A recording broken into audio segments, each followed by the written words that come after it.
everybody, and welcome back to First Chapter Friday. This month we are going to be reading Charlie and the Chocolate Factory by Roald Dahl. I picked this one because sometimes a lot of people aren't readers, and it actually can help if you decide to read something that was based on maybe a movie that you saw. And this one actually has two different movies made from it, one with Johnny Depp and the other with Gene Wilder. So you could always watch the movies first, and so you can get a better understanding of what's actually happening in the book. So that's why I picked this one. So let's go ahead and start. I like this because there's a big thing in the book called the golden ticket. It's the thing that you have to win in order to go visit Willy Wonka and his chocolate factory. And I like this version of this book because the very first page is the golden ticket. So I thought that was really kind of cute. This is the book that we actually have in the library. So let's get started with chapter 1. Okay, Charlie and the Chocolate Factory. Here comes Charlie.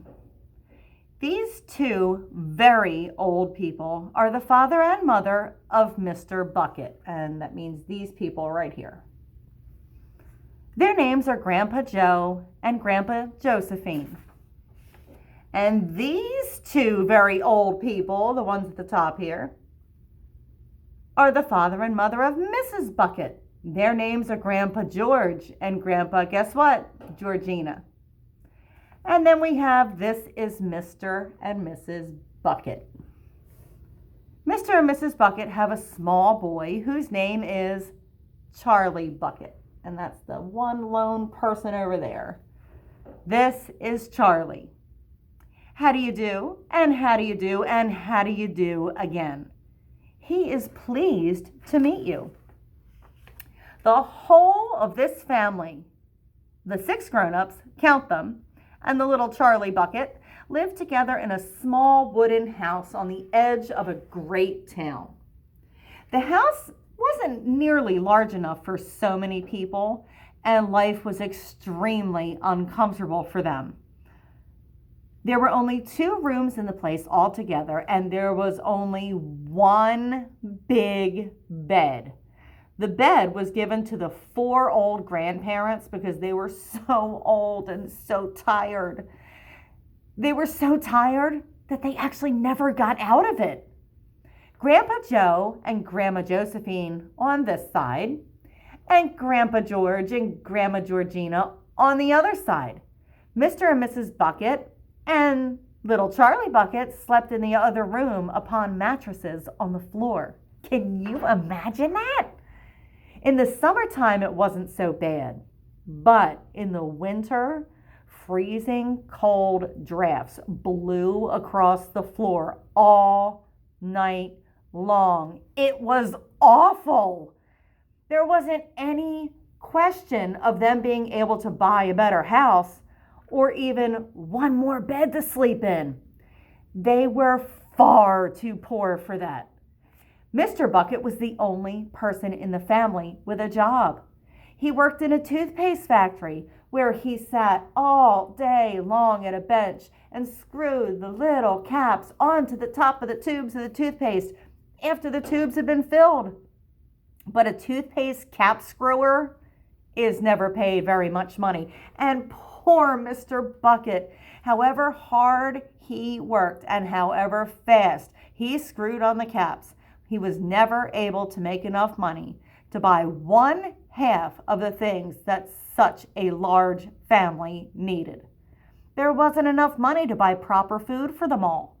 The only meals they could afford were bread and margarine for breakfast, boiled potatoes and cabbage for lunch, and cabbage soup for supper. Sundays, they were a bit better. They all looked forward to Sundays because then, although they had exactly the same, everyone was allowed a second helping. The Buckets, of course, didn't starve, but every one of them, the 2 old grandfathers, the 2 old grandmothers, Charlie's father, Charlie's mother, and especially little Charlie himself, went about from morning till night with horribly empty feelings in their tummies. Charlie felt it worst of all. And although his father and mother often went without their own share of lunch or supper so that they could give it to him, it still wasn't nearly enough for a growing boy. He desperately wanted something more filling and satisfying than cabbage and cabbage soup. The one thing he longed for more than anything else was chocolate.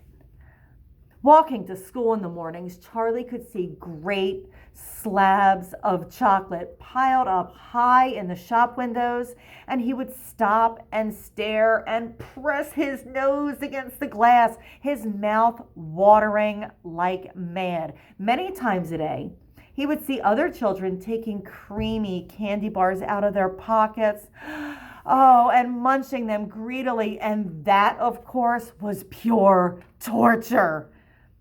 Only once a year, on his birthday, did Charlie Bucket ever get to taste a bit of chocolate.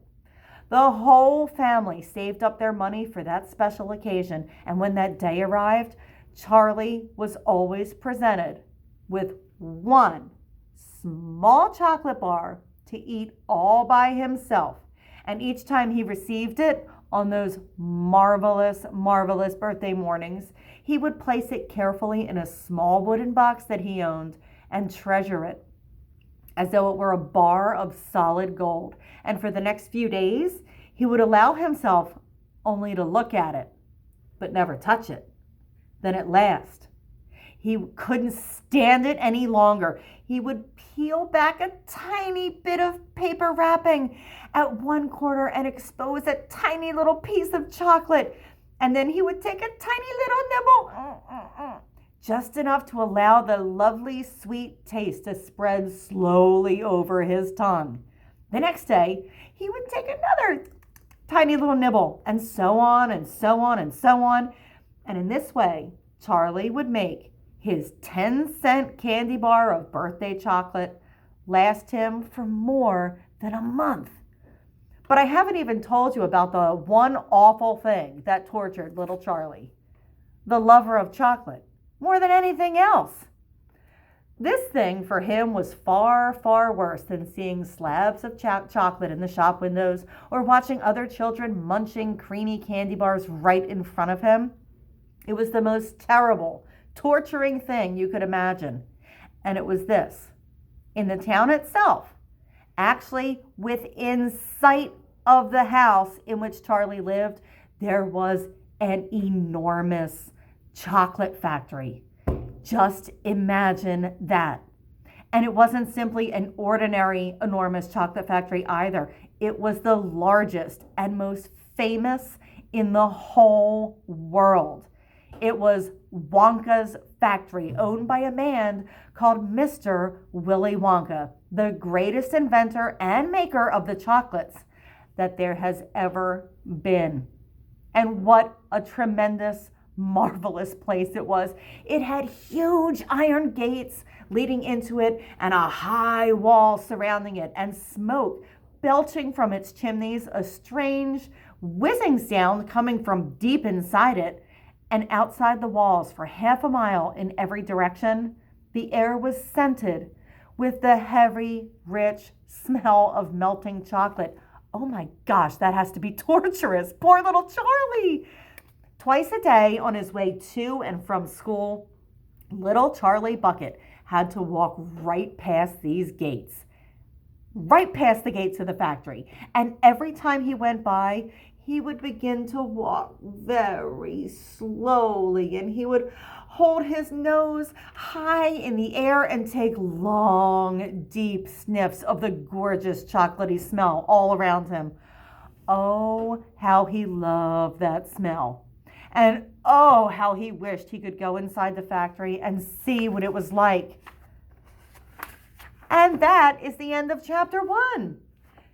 Do you think Charlie is ever going to get a chance to go see what's inside that? You might actually have to read it to find out. So this one here is available in book form at the library. I don't believe it's available electronically. I can always add a little addendum to this if it is. So Thanks for hanging out with me today, guys. Happy listening, and I will see you next month. Okay? Bye.